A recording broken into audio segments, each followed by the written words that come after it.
You've been lied to about one of the biggest moments in history. And the worst part?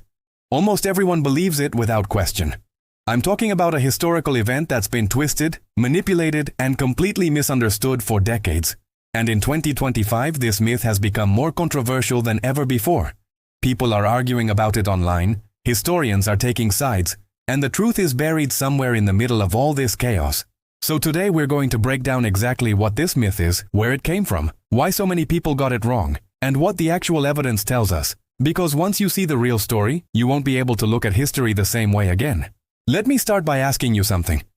Have you ever heard the phrase, history is written by the victors? Well, that's exactly what happened here. And this particular myth has survived for so long because it fits perfectly into the story we want to believe. It makes the good guys look better and the bad guys look worse. It's simple, it's dramatic, and it's completely wrong. The myth I'm talking about is the idea that Viking helmets had horns on them.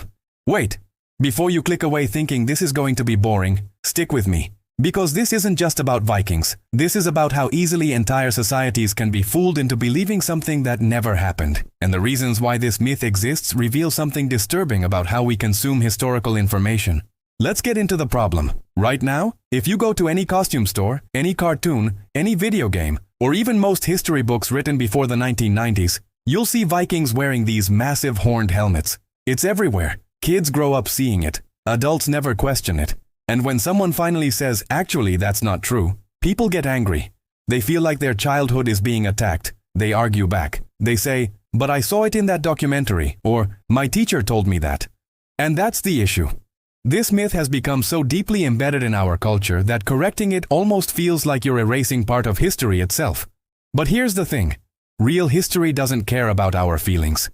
Real history is about what actually happened, not what makes for a cool costume or an exciting movie scene. So where did this whole horned helmet thing come from? Because if Vikings never wore them, someone had to make it up, right? And that's where this gets interesting.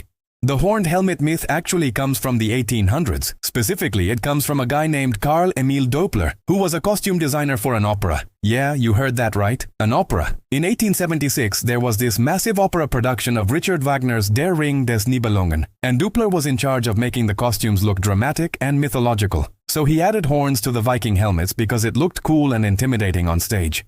And people loved it. They ate it up. The opera was a huge success. And suddenly everyone started associating Vikings with horned helmets. Artists painted them that way. Writers described them that way. And within a few decades, it became the standard image of what a Viking looked like. But here's what makes this even more wild. Vikings did exist during a time when some cultures wore horned helmets. But those weren't Vikings. We're talking about Bronze Age Europeans, like 1,000 years before the Viking Age even started. Archaeologists have found ceremonial horned helmets from ancient Scandinavia. But these were religious items, not battle gear. And they definitely weren't worn by Vikings raiding coastal villages in the 8th century.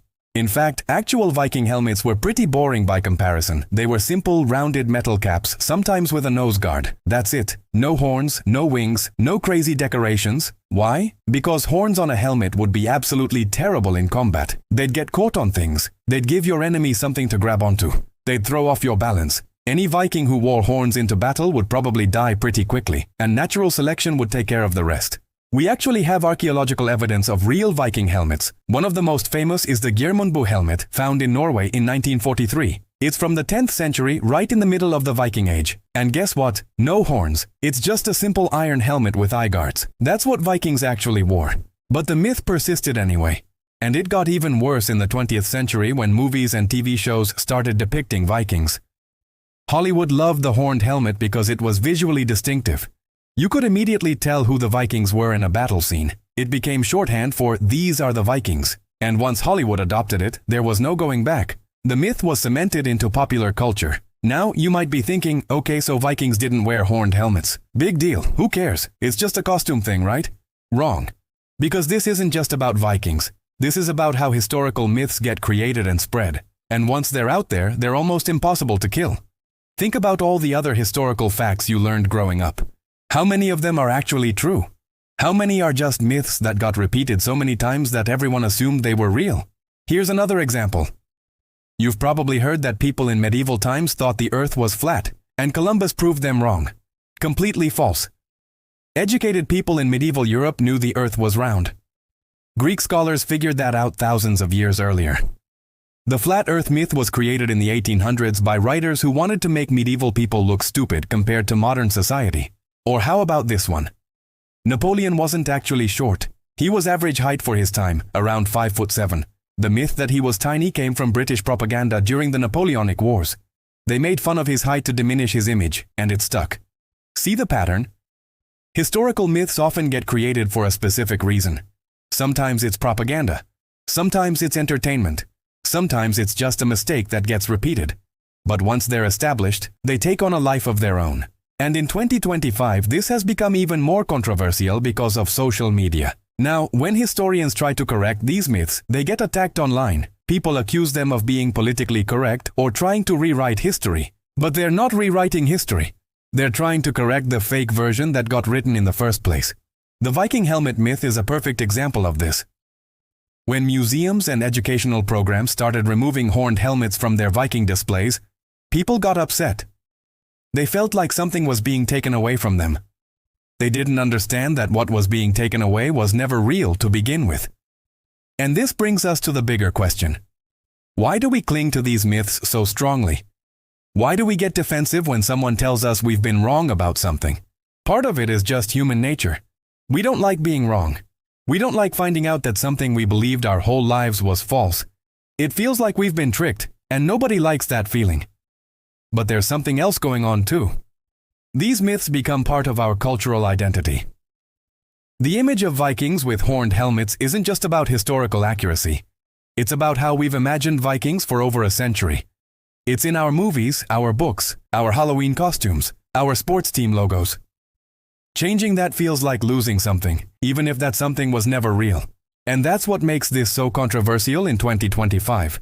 We're living in an era where information spreads faster than ever before. A single social media post can reach millions of people in hours. But misinformation spreads just as fast as real information. Maybe faster, because myths and false stories are often more interesting than the truth. So when historians try to correct something like the Viking helmet myth, they're not just fighting against ignorance, they're fighting against decades of cultural conditioning. They're fighting against Hollywood and video games and toy companies. They're fighting against people's childhood memories and sense of nostalgia. And honestly, they're losing. Because even though historians have been trying to kill this myth for decades, it's still everywhere. You can still buy Viking costumes with horned helmets at any store. You still see them in movies and TV shows. And most people still don't know that they're historically inaccurate. But here's where things get really interesting. Some historians have started arguing that maybe we shouldn't be so obsessed with correcting every little myth. Maybe some historical inaccuracies are okay if they help people engage with history in a fun way. Maybe it's more important to get people interested in Vikings at all, even if they have the wrong mental image, than to be pedantic about helmet designs. Other historians completely disagree. They say that accuracy matters. That once you allow one myth to persist, you're opening the door for all kinds of misinformation. That we have a responsibility to teach history correctly, even if the truth is less exciting than the myth. And that's the real controversy here. It's not just about whether Vikings wore horned helmets. It's about how we balance historical accuracy with cultural storytelling. It's about whether myths can be useful even when they're false. It's about who gets to decide what version of history we tell. Because here's the thing. History isn't just about what happened in the past. It's about how we remember the past. It's about which stories we choose to tell and which ones we forget. And when a myth becomes more popular than the truth, what does that say about us? The Viking helmet myth survived because it served a purpose. It made Vikings look more fierce and exotic. It gave opera costumes more visual impact. It helped sell movie tickets and Halloween costumes. And maybe in some weird way, it helped keep Viking history alive in popular culture, even if it got the details wrong. But there's a cost to that. Because when we teach people false history, we're not just giving them wrong information. We're teaching them to be comfortable with myths. We're teaching them that it's okay to believe something just because it's repeated often enough. We're teaching them that feeling and nostalgia are more important than facts. And in 2025, that's more dangerous than ever. We live in an age of misinformation, where fake news spreads like wildfire and people believe whatever confirms their existing biases. Historical myths might seem harmless compared to political propaganda or health misinformation, but they're part of the same problem. They're all examples of how easily humans can be convinced to believe things that aren't true. So what's the solution? How do we fix this? How do we correct historical myths without making people feel attacked or defensive? Honestly, I don't have a perfect answer. But I think it starts with being honest about what we don't know and what we got wrong. It starts with being willing to update our understanding when new evidence comes along. It starts with valuing truth over comfort. And maybe it means accepting that some myths are going to stick around no matter what. The Viking horned helmet has been part of popular culture for almost 150 years. It's not going anywhere anytime soon. But we can at least make sure that people know it's a myth. We can teach the real history alongside the popular version. We can give people the tools to think critically about the stories they've been told. Because that's really what this is about. It's not about ruining people's fun or being pedantic about historical details. It's about teaching people to question things, to ask where information comes from, to be skeptical of stories that seem too perfect or too dramatic. The Vikings were real people. They lived, they fought, they explored, they built communities. Their actual history is fascinating. They didn't need horned helmets to be interesting. The real story of the Viking Age, with all its complexity and nuance, is more compelling than any myth. But we'll never appreciate that real story if we keep clinging to the fake one. We'll never understand actual history if we're too attached to the Hollywood version. And that's the lesson here. Not just about Vikings, but about everything. The truth matters. Facts matter. Evidence matters. And when we ignore those things in favor of myths and stories, we lose something important. We lose our connection to reality itself. So next time you see a Viking with a horned helmet in a movie or a cartoon or a video game, remember what you learned today. Remember that it's not real. Remember that someone made it up in the 1800s for an opera costume. And remember that real history is always more interesting than fake history, even when fake history has better costumes. The controversy around this myth in 2025 isn't really about Vikings at all. It's about truth versus fiction. It's about education versus entertainment. It's about whether we value accuracy or just want to believe whatever makes us feel good. And honestly, I think we need to value accuracy more.